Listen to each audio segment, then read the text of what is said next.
Il nous reste la troisième question de l'exercice 1. Je vais donner le schéma et le résumé de ce que nous avons traité. Donc nous avons un corps qui se déplace. Là c'est alpha, là c'est A, là c'est B.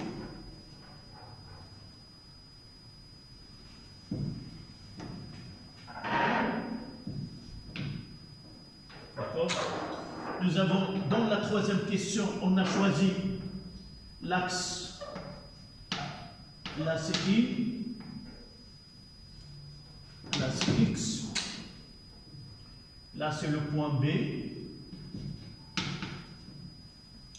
Ce que nous avons déjà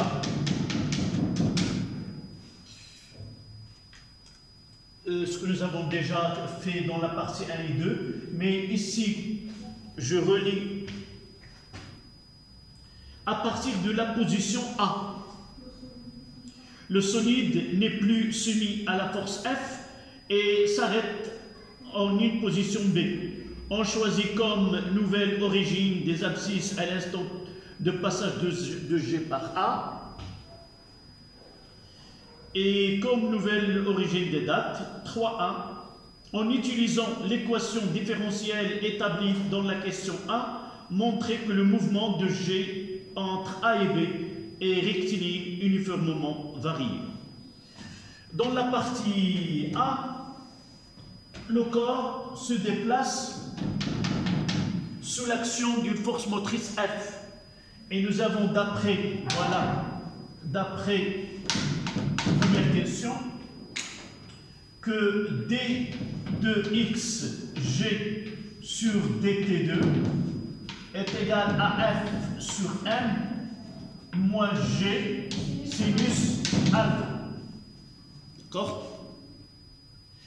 Sauf que dans la partie de O à A, là c'est O, dans la partie O de A, nous avons un corps solide qui se déplace sous l'action d'une force. Nous l'avons déjà fait. Là c'est le poids et là c'est R, il n'y a pas de frottement, et là c'est F. D'accord? On a établi l'équation différentielle que vérifie xg, c'est l'abscisse de centre d'inertie du corps solide. Donc dans la deuxième partie, c'est quoi? C'est quoi le nouveau ici? Le corps n'est plus soumis à la force F. Mathématiquement, ça veut dire quoi? Si un corps n'est pas soumis, quelle serait l'intensité dans ce cas-là de la force F?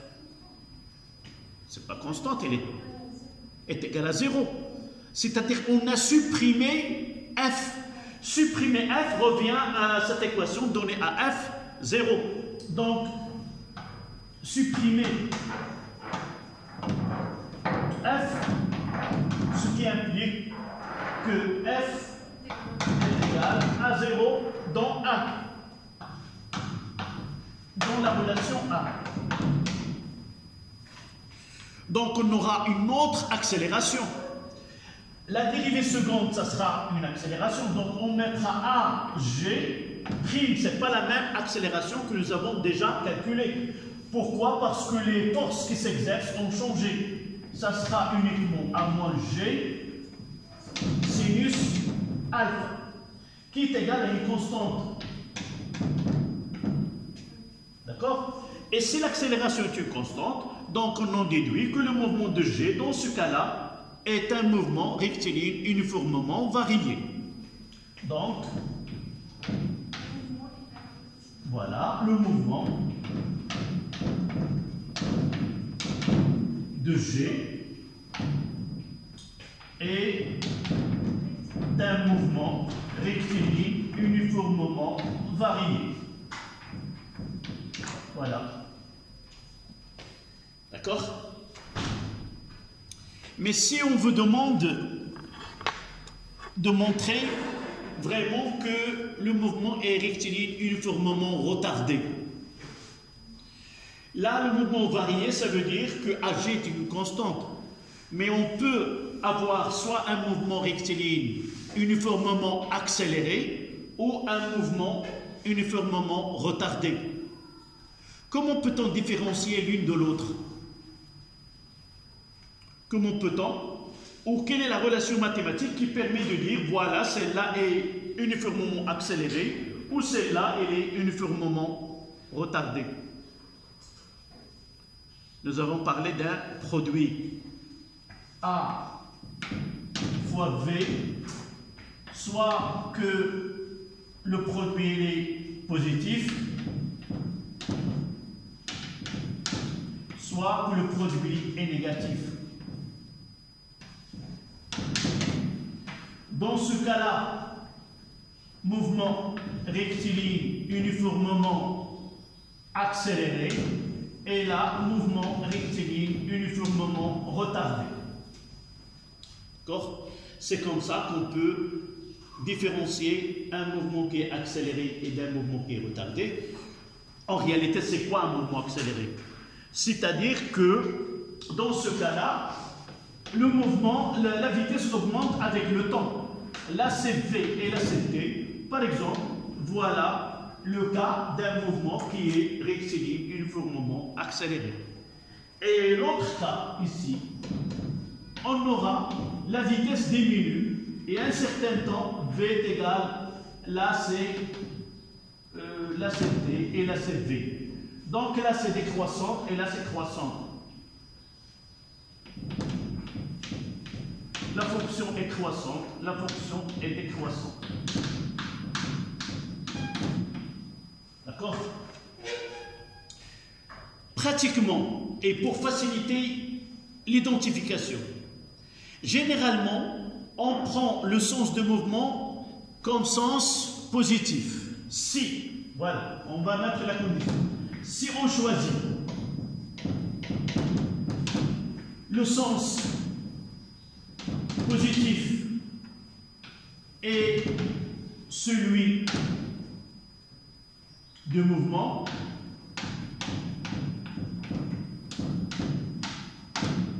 alors dans ce cas-là, il suffit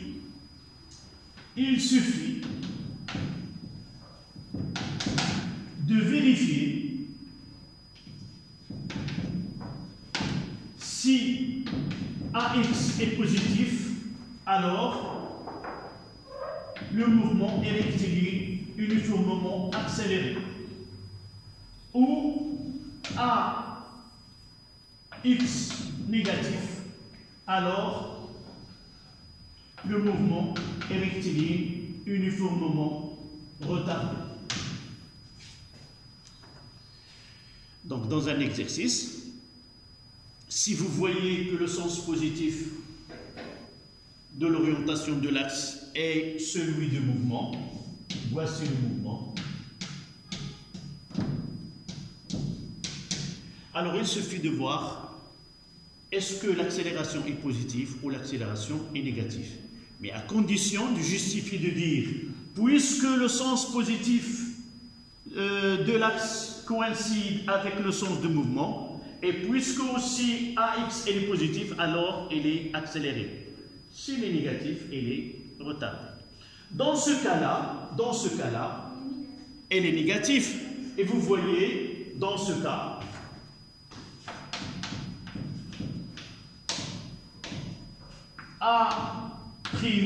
X est négatif, donc c'est très bien, donc le mouvement est rectiligne uniformément retardé.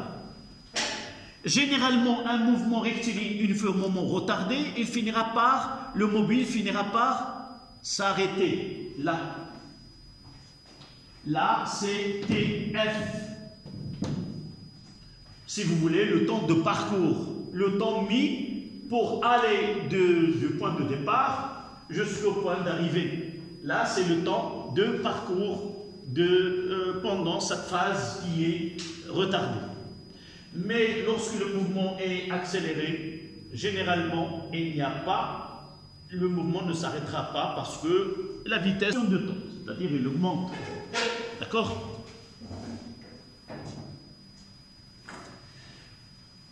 Voilà, prenez cette réponse et on passera à la question 3.2. Là, c'est un petit résumé de savoir comment.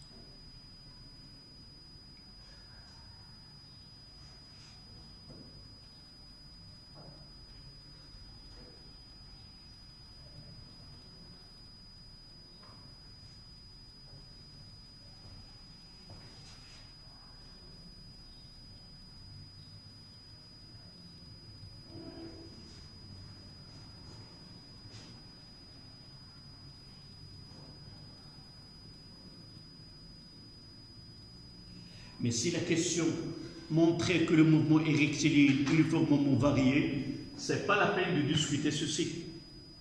Il suffit de dire, puisque l'accélération est constante, alors le mouvement est rectiligne uniformément varié. حركة مستقيمية متغيرة بانتظام.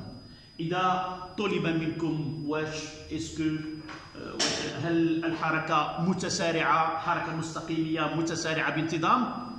نعم، يجب إثبات أن الجداء السلمي ل A و B موجب، أو أن إسقاط التسارع يكون موجبا على اعتبار أن يكون منحى الحركة هو المنحى الاختياري لمنحى المحور لتوجيه المحور ديال الدراسة. Donc, est-ce que je peux effacer cette partie-là?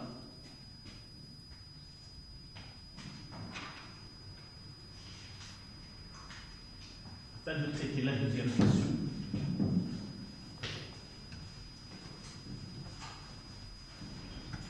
Ceci, on peut le trouver dans un exercice, mais celui-là, la réponse était simple. C'est celle qui reste devant vous. La question 3.2. Déterminer la distance AB. D'accord? Deuxièmement, déterminer la distance AB. Je vais faire un petit schéma. Ici, là c'est A, là c'est B. L'orientation ou l'origine de l'axe C coïncide avec A. Là c'est I.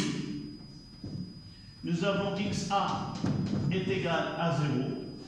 Et vous voyez là c'est XB.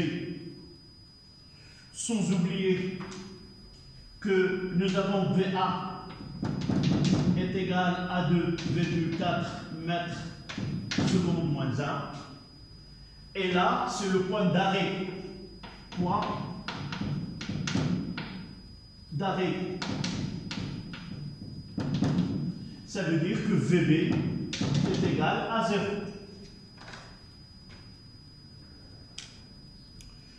Sans oublier que AB, ça sera XB moins XA.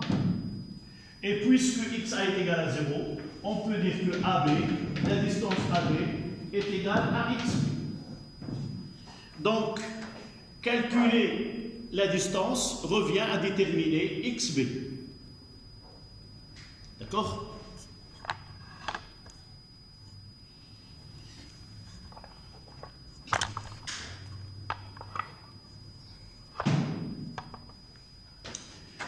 Voilà. D'abord, une petite remarque. Peut-être, vous allez voir dans certains livres, dans certaines réponses, qu'il existe une relation qui est prête à utiliser. On l'appelle la relation indépendante de temps. Avant, cette relation, on la démontre dans le cours. Et par la suite, on peut l'utiliser dans un exercice d'une façon directe. Cette relation indépendante de temps, c'est-à-dire, nous avons dans x il y a le temps, dans v il y a le temps, on va essayer de remplacer le temps dans x à partir de l'équation qui donne v. Et là, on aboutit à une relation indépendante de temps. Quelle est cette relation-là? C'est VB au carré. Si nous choisissons 2 points, lorsque le mouvement est rectiligne uniformément varié, on peut montrer, on va le voir, VB moins VA au carré est égal à 2A x. Là, c'est la valeur algébrique de l'accélération, fois xb moins xa. Ça, c'est la relation indépendante de temps. Malheureusement, on ne peut pas l'étudier, on ne peut pas l'utiliser. Mais on va essayer de simplifier et de voir que cette relation nous permet d'économiser beaucoup d'efforts et beaucoup de temps. Dans ce cas-là, on l'applique. On aura VB, c'est quoi? C'est 0, moins VA au carré est égal à 2 fois A, et là, c'est moins G sinus alpha,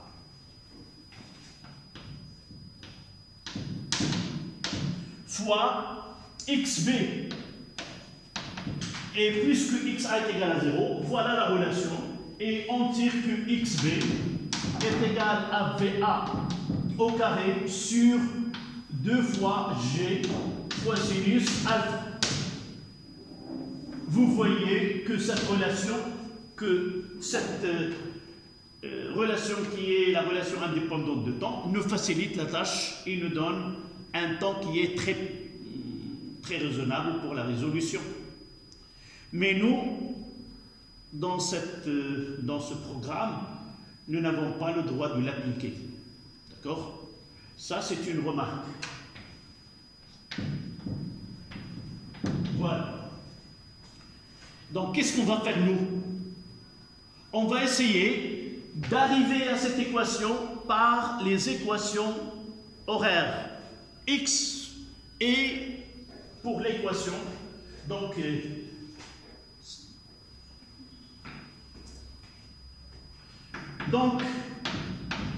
on utilise X, là c'est un mouvement rectiligne uniformément varié. Donc l'équation, voici les deux équations qu'on va utiliser. X de t est égal à 1 demi axt au carré plus v0xt plus x0. Et puisque nous avons ici la distance et les vitesses, la deuxième, c'est V de t est égal à AX de t plus V0x. Voici les deux équations que nous devons travailler, avec lesquelles on doit travailler pour arriver à celle-là. D'accord? Donc, on commence. Je vais effacer cette partie-là.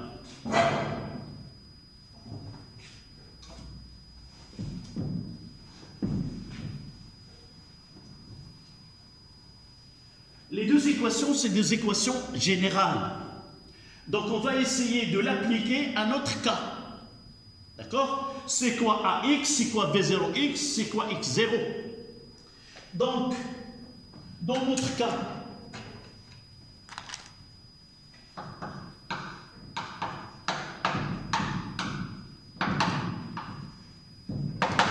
X de t est égal à, c'était quoi l'accélération? C'est moins G sinus alpha. Donc moins G sinus alpha sur 2 fois t au carré. Quelle est la vitesse initiale à l'instant t est égal à 0? C'est VA plus VA fois t. Et x0 c'est quoi? C'est xa est égal à 0. D'accord? Et v de t, c'est la même chose. A c'est celle-là. C'est moins g sinus alpha fois T plus VA. C'est V0. Donc, avec ces deux équations, on va essayer d'éliminer le temps entre les deux et arriver à cette équation qui était simple, qu'on appelle l'équation indépendante de temps. D'accord? Dites-moi, qu'est-ce que je dois faire? Je vais appliquer A au point B. Vous voyez, calculer la distance AB revient à déterminer XB. D'accord? Donc je dois, au point B, qu'est-ce que j'aurai?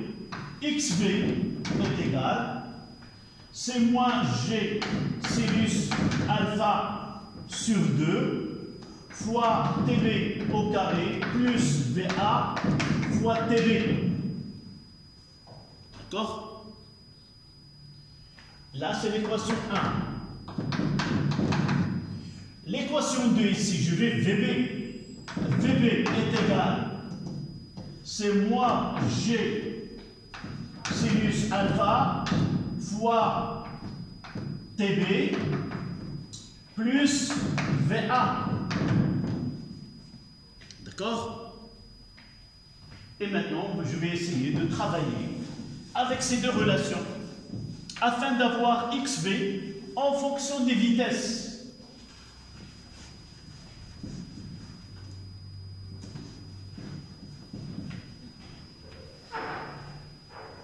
Donc, quelle est l'étape suivante? Qu'est-ce que nous savons? VB, c'est quoi? C'est 0. C'est là, VB est égal à 0. Ce qui donne quoi?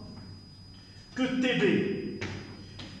Là, je vais passer VA de l'autre côté, ça donnera moins VA est égal à moins, ainsi de suite. Donc, je peux tirer de là que TB est égal, le moins sur le moins, ça donne 2. Plus, donc ça sera VA sur G sinus alpha. D'accord? Là, c'était la relation 1. Et là, c'est la relation 2. Donc là, c'est la relation 2. Ici, je vais la noter relation 3. Et qu'est-ce que je vais faire? Je vais éliminer le temps dans la première 1. Donc, je remplace 3 dans 1 et j'obtiens XB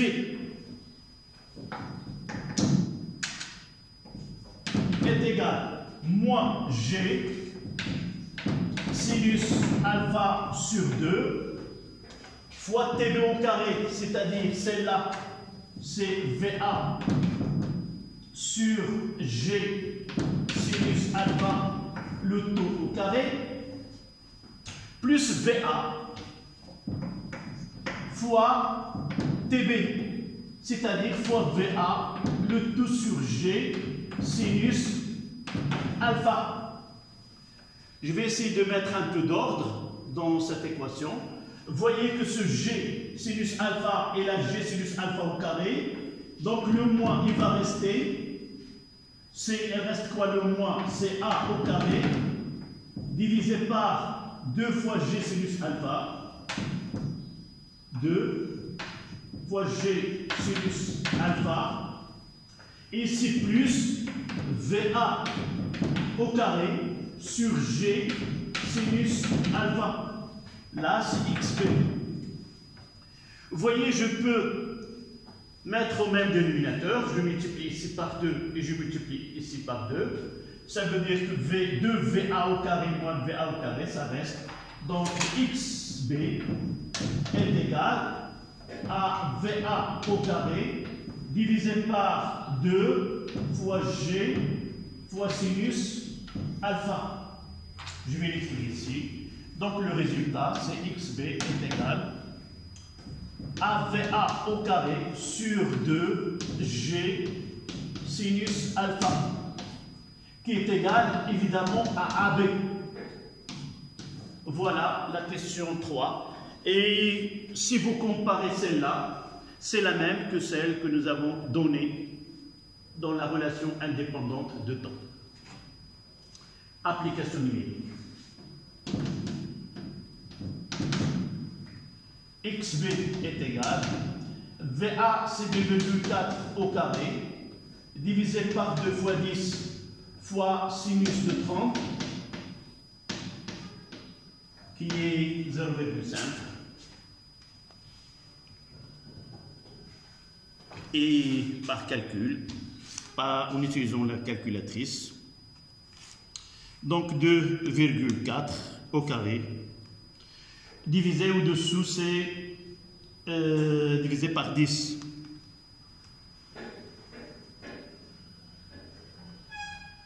Donc 2, oui, c'est 0,676.